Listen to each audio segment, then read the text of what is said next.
Welcome to the Trumpet of the last few days. I'm Stanley Farrar.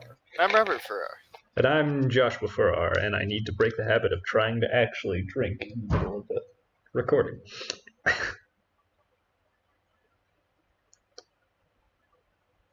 You heard it here first. Josh needs to break his drinking habit. Yeah, I really need to stop supporting Coca-Cola. But the beverages just taste so good. Yeah, because they're anti-white. Yeah. What do you mean they're anti-white? They're anti-Asian. Have you seen those sweatshops? You gotta get. Say it's evil to be white. You gotta get that Asian slave labor. Come on. And then there's Nestle, who goes straight for African slave labor.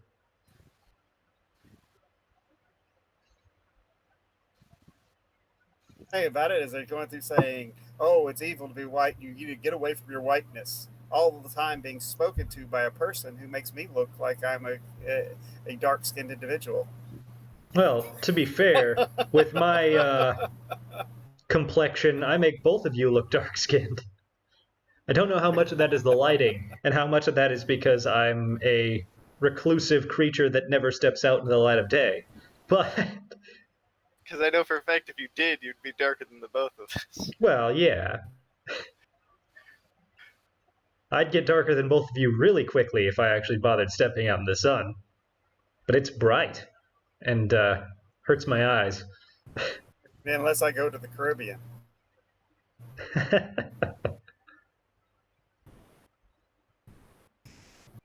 In Montreal, they took and had a protest over the masks and lockdowns and the quarantines and the curfew that's being taking place in various provinces of Canada. It was estimated being over 10,000 people in that protest. Mm-hmm. Which for the population of Montreal and is a drop in the bucket. Oh yes, it's like 10,000 people in New York. You know, it's not. It's not a lot of people, but for the Canadians, it's a huge amount of people. Yeah, that's like half their population. So what, you're saying the majority of the population of Montreal aren't Canadian? No, I'm just saying there's not a lot of people in Canada. But it's very rare for the Canadians to stand up against government. Canada is a very passive, subservient group of people when it comes to government entities.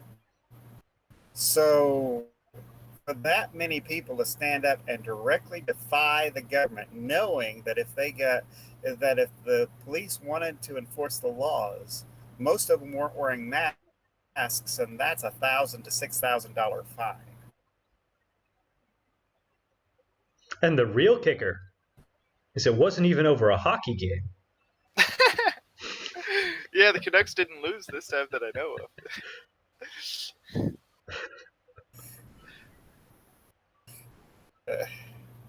That's about the only time they normally get violent, is at hockey games.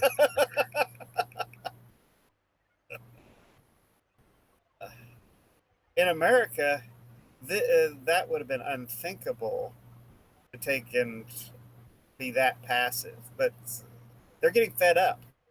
Well, maybe also Americans being chained down this long will make most people get fed up, especially once their livelihood starts drying up, or already has dried up at this point. Then why hasn't Sicily gone? They've been locked. Because Sicily didn't have a livelihood.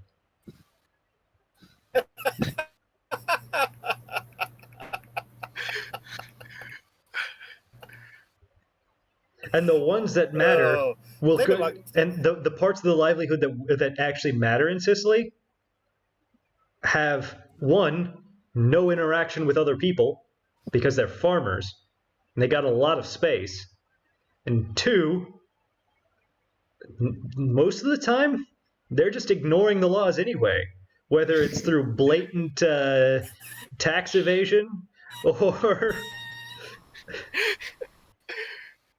Oh, yeah, it's actually a thing around here where there are a lot of businesses that will only accept cash because that way they don't have to declare their earnings.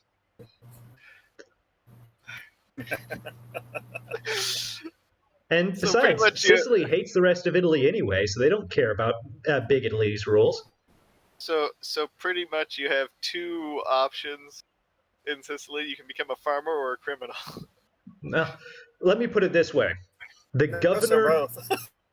Well, I don't know if it's really a governor, but the governor of Sicily as a whole, the guy who was in charge of the province of Sicily, or this just Sicily as an island, got fired about 3 months ago because of directly lying to the Italian officials about the number of COVID cases, forcing us into what they call the yellow zone because he wanted to go to the beach.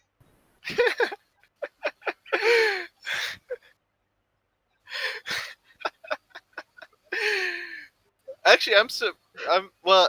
Now Sicily has had a pretty hard lockdown. Otherwise, they should have hit herd immunity quite a while ago.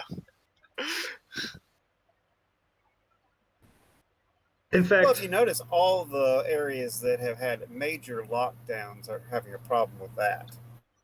the only businesses I've seen that actually follow the rules are in the mall.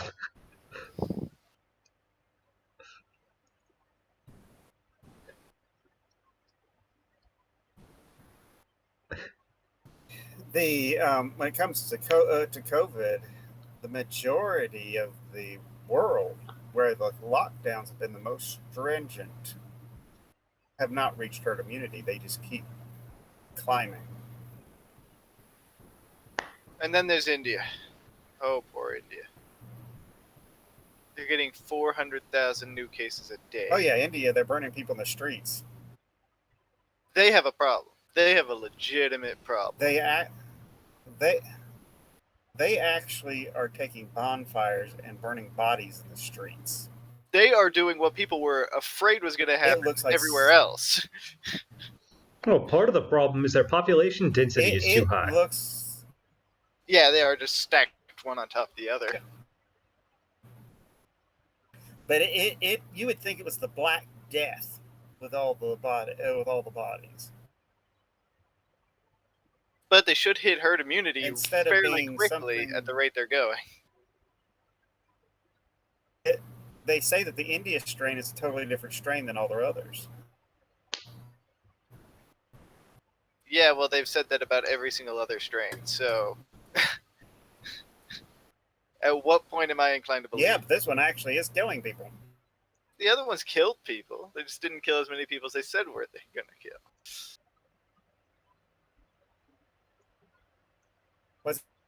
But China's in panic because it's gotten into China now.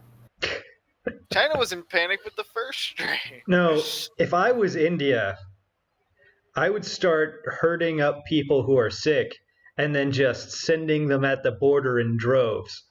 Let them try to stop all of them. Herd up Chinese nationals in India and send them back. No. Herd up the sick and start some good old-fashioned biological warfare. Yeah, but at least this way you're not being cruel to your own people. You're just sending their people back. Yeah. After exposing them to COVID, of course. On a side note, last time I saw... China does... Oh, good. Well, what I was saying was when China developed this virus in their labs, they took and shut down the city immediately, but didn't shut down international travel. So it was a biological attack. Yeah. On a side note, Colombia is in open riots right now. Really? Yeah, I knew they were having problems. it started as protests and demonstrations due to rising taxes, like massively rising taxes on the lowest income brackets, because that always goes over well. And then, of course, the government tried to crack down on it, and it escalated. It escalated fast. What do you mean it doesn't go over well? Biden promised to raise taxes on everybody, poor and the rich alike. And he got the most votes in American history. I wonder how many computers had to work to stuff that many ballot boxes.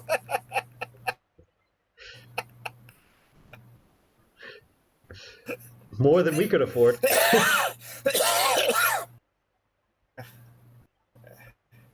Because Trump had more votes than any president in history.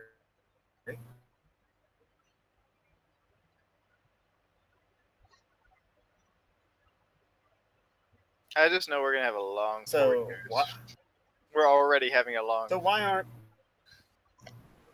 why aren't people here doing like in Colombia? Well, Because there's we're too many people who still trust the system. We are. The U.S. is still very much coming unglued right now. Let's be honest. It's just in the north that it's coming unglued, and not in the south. One of the most amusing things I heard on the news today, because you know how the fake news works, they actually are trying to convince people that the majority opinion is that the nation is more united now than it was under Trump.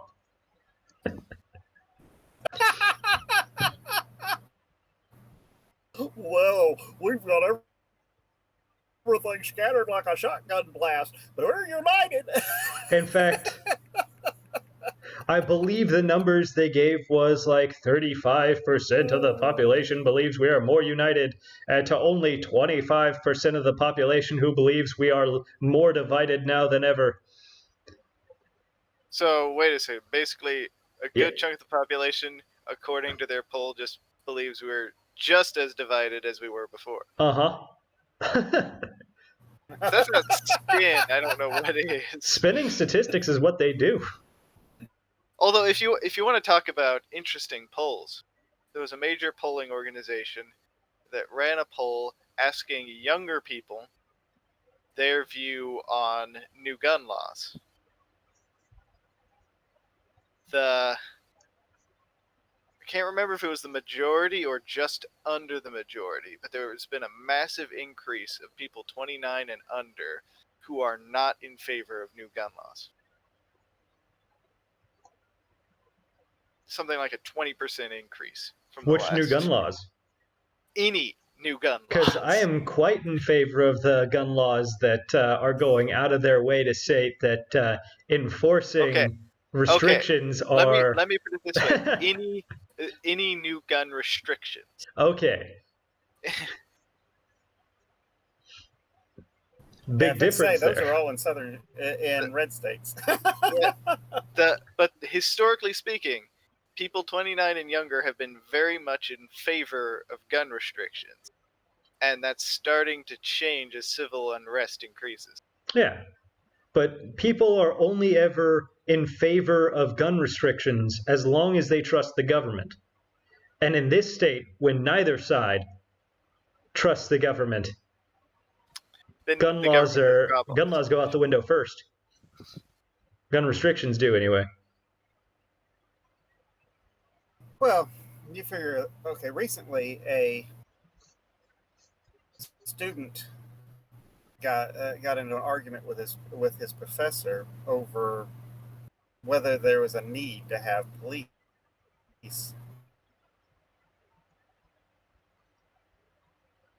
It reminds me of another She headline that I can get to never later. call police for any reason whatsoever. And he said, well, then who are you going to call? What are you going to do if when somebody breaks into your house and points a gun at you? And a commentator referring to it said, yeah, if you're not armed, of course you need to be armed. That's what he said. Of course you need to be armed. Uh, you don't have anybody to call to get your stuff back. Now, if that student really wanted to prove the point, he could have had a gun on hand, pointed it at him, and said, "Okay, who are you gonna call now?" Ghostbusters. So it was one of those video classes. Yeah. So it's kind of like we are here, where none of us is in the same room together. So there's no way that you point a gun at me. Well, if you pointed a gun at me, you could shoot me because I'm just in the other room. But if you point a gun at Josh, you're not going to shoot him. So that reminds me of another headline, and I'm probably going to have to fact check this one later because I don't remember the exact specifics of it. But the gist of what I remember is that in the state that had the Floyd hearing, for lack of a better term, Minnesota. hundreds of police have resigned since the decision. But it's not just in Minnesota; it's across the country in blue states. Yeah, but in that one specifically, I think it was around 600 police quit since then, statewide. Wow. Yeah, get a gun if you live in Minnesota. You're gonna need it.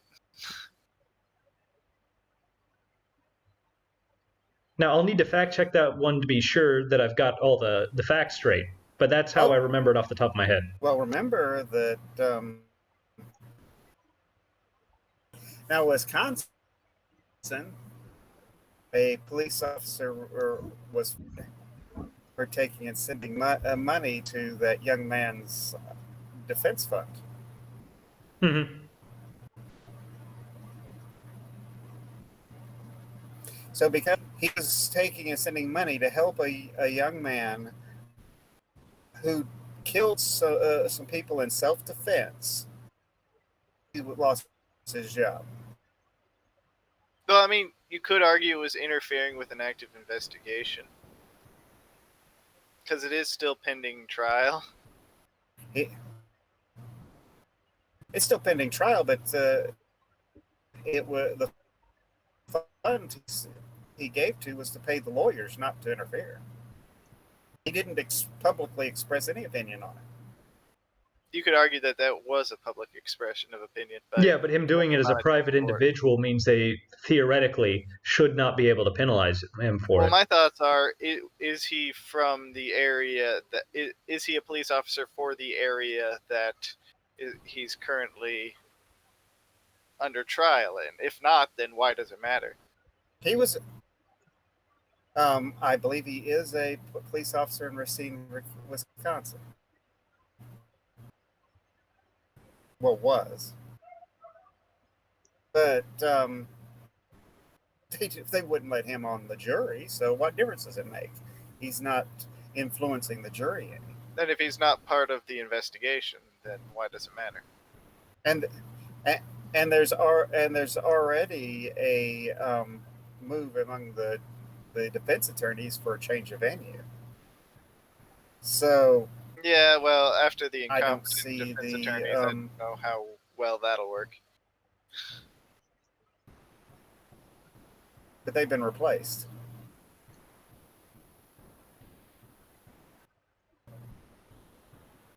And the fact that they were incompetent is being used as an argument in the fact that there needs to be a change of venue. because the previous defense attorneys mishandled things. And embezzled the money.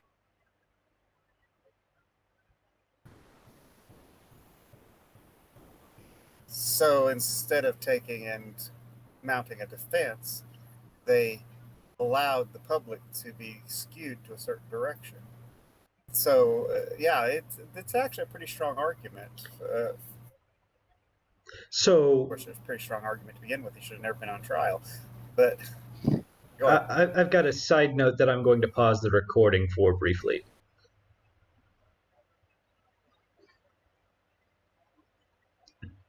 All right, what were we saying again?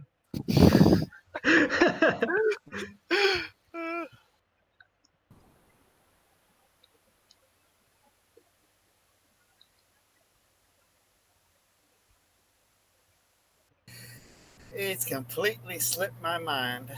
Now, we had mentioned earlier that Biden took and supposed to have had 80 million votes, which would make him the most popular president in all history, compared to Trump's 76 million votes. Yet Trump, on his first speech to Congress, had 48 million viewers on that speech. Biden, on his very first speech, had 11 million views. And according to the approval rating on the most positive towards Biden, which was CNN, and that was the best numbers in favor of Biden's speech, was 2-1 negative.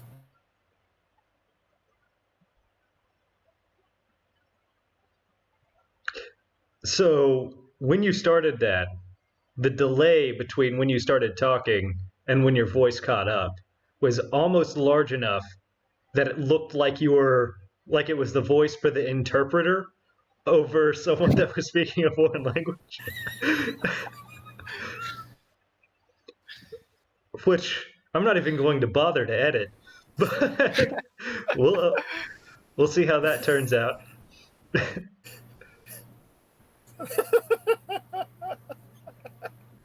Serious lag time. Oh yeah. Of course, normally it's the video lagging behind the audio. This time it's the other way around. Yeah, which is really weird, but yeah. See, I thought that was just happening on my screen and not happening to anyone else.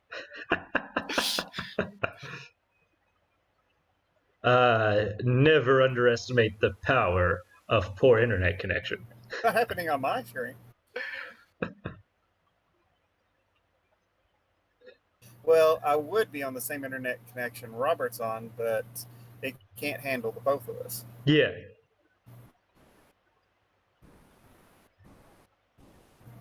Let's see. While India is burning bodies in the streets, China is building buildings in the contested zone of on the border. Still think they should just send their sick over to those. Basically, no.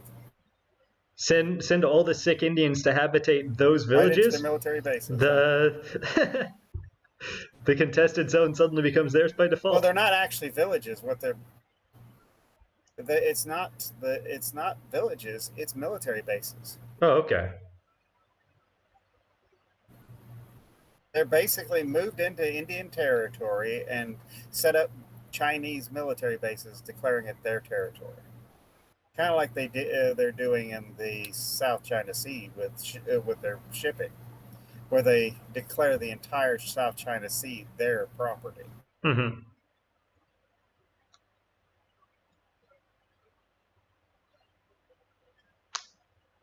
Which they're going to keep doing until someone slaps them back in their place. Last time they were slapped down was the U.S. slapping them down. Yeah.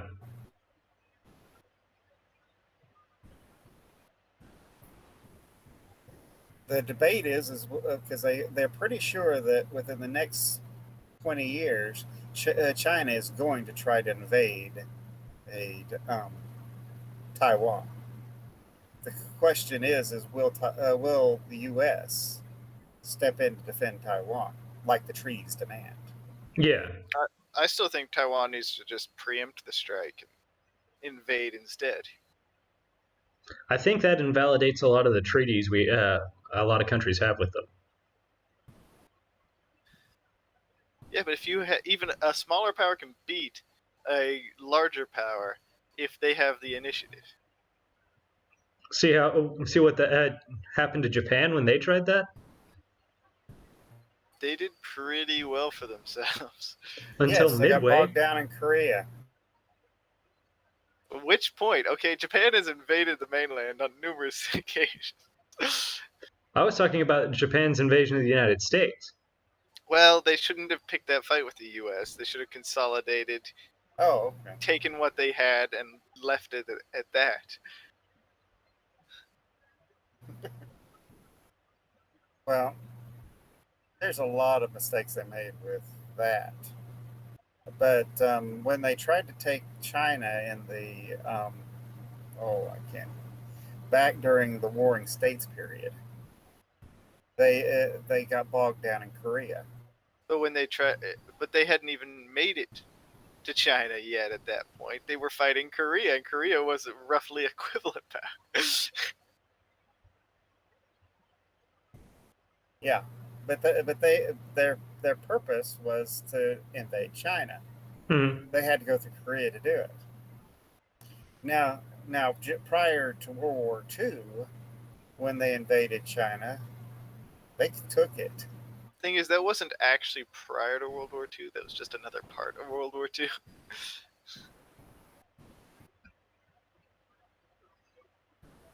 But yeah, they crushed China The only at that point.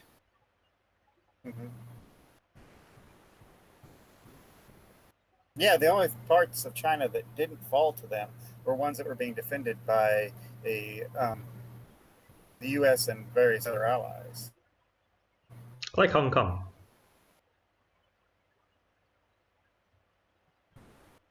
Yeah, it was the British. Singapore was the British at the time. Macau was Portugal. China at the time was still crippled from the Opium Wars. So they weren't exactly a major power. Hmm? The Opium Wars happened back in the 1800s. And since when has China ever been efficient at rebuilding? Since when has China been efficient? Besides, about right now, there's it may have started in 1800. Oh, that is good. Formed. Currently, there's a pact that was formed between India, Australia, Japan, and the United States to defend that part of the world. Even with the brain dead pretender in office, do we honestly believe that the U.S. war industry is going to allow us not to take and get involved? Not a chance. Well, do I actually believe that the U.S. war industry will allow us to win? No. No, I don't. If they have any say in the matter, they won't. No. We spent $2 trillion perpetual war in 20 years in Afghanistan. Yes, but there's some differences there. The Afghanis are not as incompetent as the Chinese. That is a bold statement. But it doesn't matter. If you throw a war, then you throw a war. It doesn't matter how bad your opponents are. Well, because if you look at it, if the Chinese troops, which have been caught on video, by the way, are crying with the very thought that they might have to face the Indians in battle, just bawling their heads off, what are they going to do with a actual battle-hardened country that's used to fighting wars? Well, and used to throwing them. That's also a side effect of pressed service. That's new. No, it's not new. It's been happening since the 60s. We've been doing it for 80 years. We've been throwing wars. We have no longer than that. It's been happening since the 50s. Wars. We threw Korea. We threw Vietnam. We threw Afghanistan, Iraq. We took and we were winning in Korea, and they negotiated a neutrality deal. Which means we threw it because we were on the verge of winning. And then Vietnam, we were on the verge of winning when the politicians negotiated a neutrality deal there. Threw it. And that divided the... And then Carter gave it over. We didn't win it. Then Carter gave it up. That's because he's a Democrat. But Democrats always hate America. And who's in charge? Right now, the Democrats, yes. Exactly. We will throw it. Anything, they hate anything that's good, but they don't like the idea of losing under their watch. Man, I knew I should have popped some popcorn before this started. For Carter to take and give away Vietnam, because he wasn't fighting a war in Vietnam. It had already ended. So as far as he was concerned and the Democrats were concerned, okay, it's okay for us to side with the commies because we're not at war with them. But when they are the ones in charge, if the war starts under their banner, they are not going to just give it up. Well, you're right. They start forever wars. What do you think Johnson did in Vietnam when he started Vietnam? It was not run. Yes, he would have never given it up. It was not run as a war to win, though. It was run as a war to feed the military-industrial complex. What do you think is going to happen in China? It's going to be another forever war. We've been having forever wars since the 1960s. But the Democrats are in charge. Of course we're going to have a forever war. So you agree with me. Good. Yes, I agree that it will be a forever war. But I do not believe they're going to just throw it away. Because they can't feed the industrial complex if they willingly lose. But that's not the point. The point is we're not going to win. If we're having a forever war, it's not a war we're going to win, even if it's not a war that we lose. But what has happened in the past? In the past, whenever we get into the Democrats' forever wars, a Republican gets elected, and that's when things change. Now, I grant you that currently there's no possibility of a Republican ever getting elected, being that they're cheating. Here's what I think we should do. But eventually, the people are going to rise up and do something about this, even if it means killing them and burying them in the streets. Okay, not talking about the American politicians, but kind of talking about the American politicians. Here's what we should do. China owes us more money than we owe them. That's true. So we tell China, all right, we're going to level out the balances. We no longer owe you anything. The surplus, you pay us now, or Hong Kong and Taiwan are ours. Play a China on them. What? Play a China on them. Yeah. Well, exactly. Do a Belt and Road Initiative on China. We've given you all this money, pay up, or you pay us. We're taking Hong Kong and Taiwan. Taiwan only because they claim Taiwan, even though they don't actually own Taiwan, and then we just give them their independence anyway. Hong Kong, because I'm sure they'd much rather be under the U.S. than under China's iron fist. You know, it's nice to be the observer in some of these arguments. Macau and Singapore. Singapore is self-governing. Those places, Singapore may be self-governing, but they are still under the thumb of the communist Chinese, and that's where they get most of their money. So is New Zealand. We can't do everything about every puppet state. But Singapore is still part of China. It's actually a Chinese part of the mainland China. I think you're thinking of Tibet. Singapore is not owned by China. But they don't. I don't think they owe us enough to justify grabbing that much. The country money. Your brother went, not the city your brother went to. Shanghai. Yeah, that was Shanghai. Shanghai, that's the one I was thinking of. You're right. It's not Singapore, it's Shanghai. Singapore is its own country. It might be a Chinese client state, but Okay, and I don't even know that. But Singapore, if I recall It is. correctly, is right next to Thailand. I pretty close, yeah. for some reason,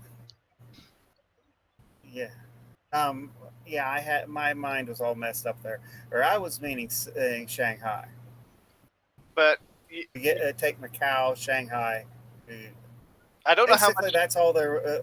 Those four locations that there are the financial source of power for the Chinese government. Yes, but it's much easier to take less than take more. You take Taiwan just because it'll irk them, and really you're not taking Taiwan at all because Taiwan is independent. You also take the places that have sympathies for us, the ones that we can grant immediate independence and get on our side. Whoa, whoa, whoa, whoa, whoa. Who said anything about granting immediate independence to all of them? Let's not be too hasty here. I am not an anti-imperialist. No, it's not about being it's not about being an imperialist or anti-imperialist. It's about not stretching ourselves too thin. Yeah, but when we know we're about to have war on their doorstep anyway, it doesn't hurt to have some holdings. Now, see, I think the same thing could be I think the same thing could happen if we took and simply devaluated the yuan. I mean. Yeah. I was about to say, yen is Japanese. Because then we could actually pay our debt to them. Say, okay, we recognize a 2 billion to 1 and yuan to dollar exchange. So here's your $10. Now you still owe us a significant amount of money. Pay up. You still owe us $30 billion. Hand it over. More than that. And we don't accept the yuan.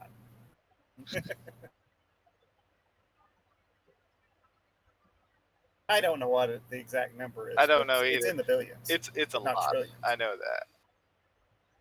But part of the reason why I would support immediately granting them their independence is because it would give us more goodwill in that area instead of causing pushback. Yes, but as long as we hold control, Congress has to do something if it's attacked. Yeah, but you're still playing dirty politics. And the whole point is to drain the swamp, not become part of it. You're assuming that imperialistic tendencies are dirty politics. I'm sorry, I'm not from the early 1900s. I'm not a progressive from the early 1900s. I'm not an anti-imperialist. I did not say imperialism is dirty politics. I'm saying taking over an independent nation, claiming it as yours because the deal with a completely unrelated country. I said let Taiwan go. I'm talking about keeping Hong Kong. I think Hong Kong should be independent as well. But they've never. See, if you think about it, Hong Kong has always been owned, and while they did have their own republic, guess what? They're allowed to keep that under the American system.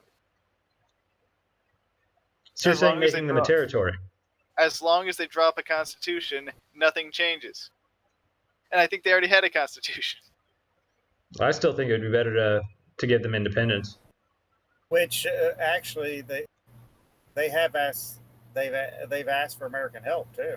Yeah. The fact is though is if I don't have a problem with giving them independence or taking them as a territory. You could leave it up to the thing is that as a territory we would have to station troops there. Yeah, but I think before we consider taking anything as a territory, we have to have a common culture with them, and we don't. You'd be surprised. Otherwise, it just becomes more fuel to the pressure cooker that is the United States. Just another piece of the Civil War. That British influence has had more of an impact than you might think. We do not have the same culture as the British, Robert. we have a very similar culture as the British. Though. You haven't spoken to nearly as many British people as I have, if you believe that. I've probably spoken to more British people than you have. Yes, but you're not the one making the same claim that Robert was. No, but I can say that the British have a friendlier view of Americans than the Chinese do. Yes. And the Chico in Hong Kong do have a positive view of Americans. Yeah, but that's not the same thing as a common culture. And you can create a common culture. No, you can't. Yeah, you can. No. People groups merge all the time. You can merge cultures. You cannot create a common culture. It's not the same thing. Well, by merging the culture, you create a common culture. No, we don't.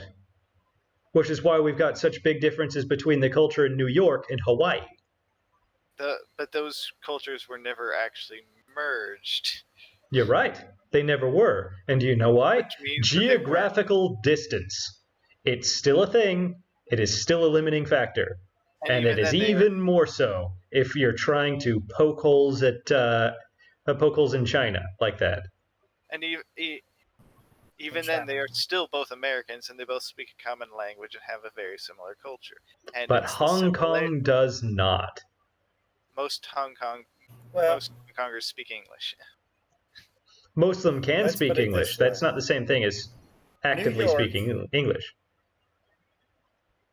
New York and Virginia do not have the same culture. Yeah. And they are, 4 states apart? Yeah. Small states at that. They're not even big states. You can drive the whole thing in less than a day. Yeah.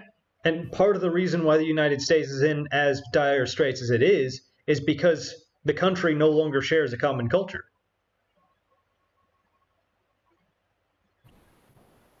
Which is one of the biggest arguments for secession. Yeah.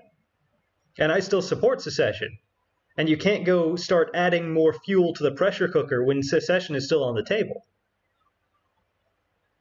Otherwise, you're just making your position weaker. Did I not lead with caveat that I was trying to ignore the situation at home and just look at the hypothetical? I don't remember you saying that. I'm not saying you didn't, I just don't remember it. Now, if we're turning to the burning cities here in the United States, the pressure cooker is being turned up anyway. Yeah. Oh yeah, it is. And Biden's been ratcheting it up ever since he took office. Well, when you have Maxine Waters getting up and threatening juries that they're going to riot and burn down their towns, you got to be more confrontation.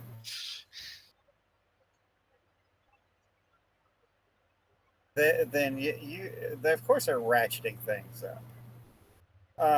Especially since they're hemorrhaging police. The pressure cooker is going to increase. Yeah. You lose police. You take and defund the police. You take and have increased social degrade. You have riots and destruction.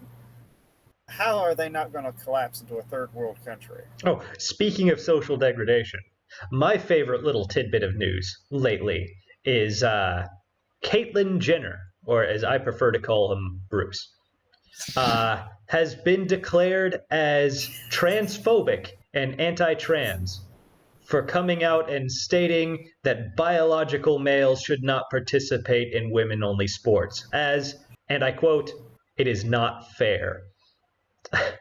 And he is a biological male who underwent the surgery.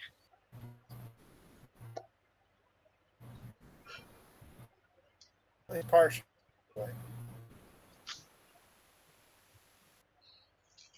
He is a biologically male trans who knows a lot about sports and has done it for a very, very long time and knows what he's saying in regards to the And the fairness Catholic, of sports, regardless of how I may disagree with him on the topic of uh, whether or not it's morally correct to be trans. He's also running for California governor, so yes, he is. He's running for California governor. And recently on The View, he made them mad, and they went off, and one of them took and direct. It sounds like a phone ring. It is.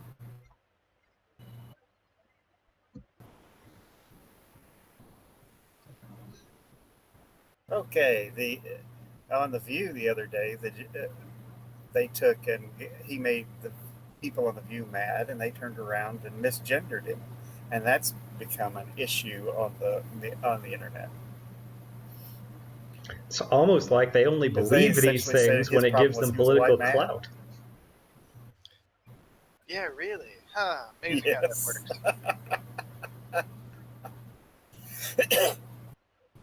It's kind of like when the Republican congressman took and gave the rebuttal to um, Biden's speech. They called him an Uncle Tom and all kinds of things on the internet. No, He was they called all called kinds of racist Uncle names. Tim because his name's Tim Scott.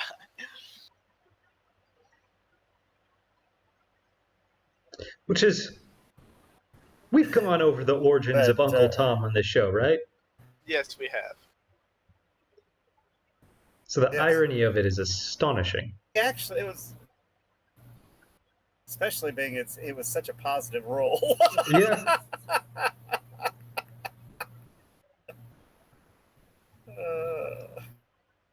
Kind of hard to be a traitor when if he you is the opening point to the actually read, Underground Railroad in the book. yes.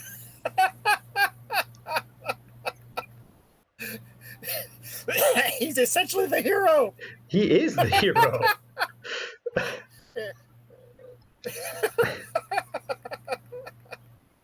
So essentially, they've taken somebody who was good in in literature and represented heroic bravery and courage, and have twisted it to take and be a traitor. Yeah. If you really want a traitor, go for Benedict Arnold. He turned traitor just because he wasn't given power, which ironically is proof that he never should have been given it in the first place. Yeah.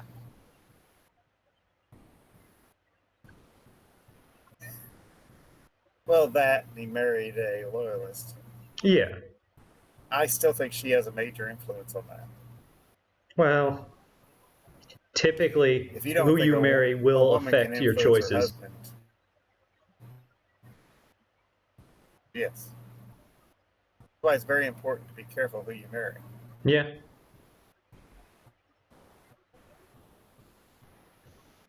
That's one of the best reasons to do away with arranged marriages, actually. It's because if it's arranged, you can't be careful about who you're marrying. It's up to your parents. Yeah, but you could also argue that's one of the best reasons to keep arranged marriages. Only if you trust your parents. Because I've met a lot of people whose parents can't be trusted. The parents aren't as invested in the choice, so their thinking can be clearer. Well, I've met a lot of people whose parents can be trusted. I've met a lot of people whose parents absolutely cannot be trusted. I admit, I know a lot of people that if I was arranging their marriage, they wouldn't marry the people they married. But then again, if arranged marriages were a thing in the United States, do you honestly believe that your mother and I would have ever gotten together? Not a chance.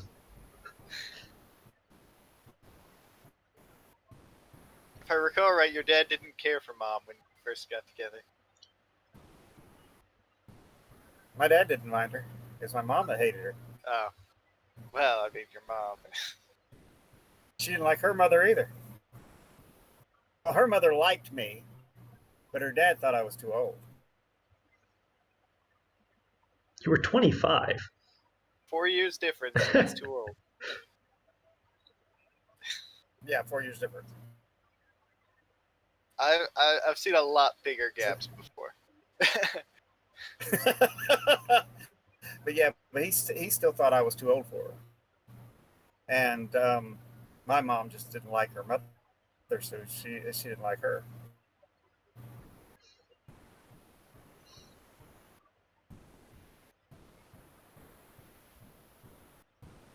My dad actually liked her, so that's. I can tell you right now that I mean, can you count that as liking her when he's gone on record saying that when he first met her, he couldn't understand a word she was saying?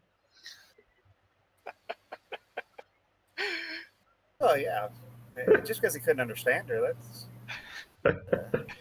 He attributed that to her being a Yankee, not because he disliked her. My point was that if you can't understand a word she's saying, then you can't really say whether you like her or not.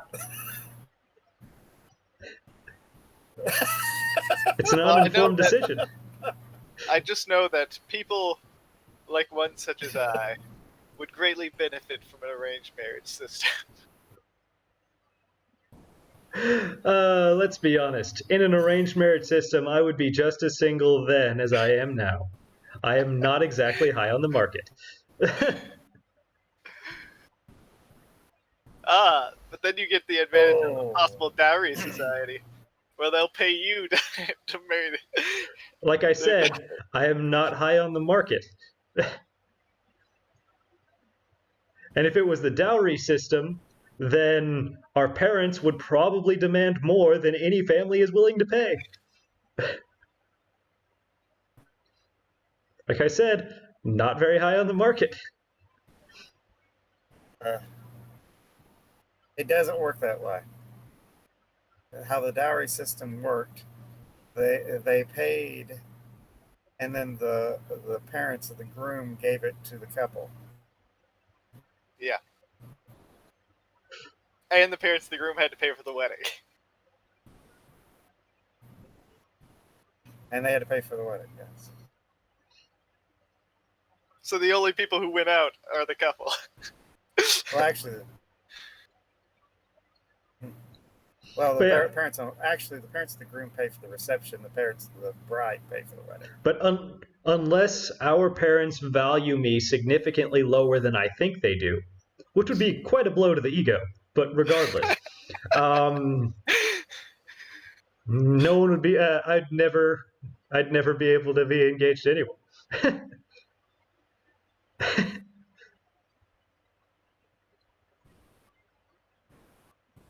Well, I would have to say that I would be pretty picky.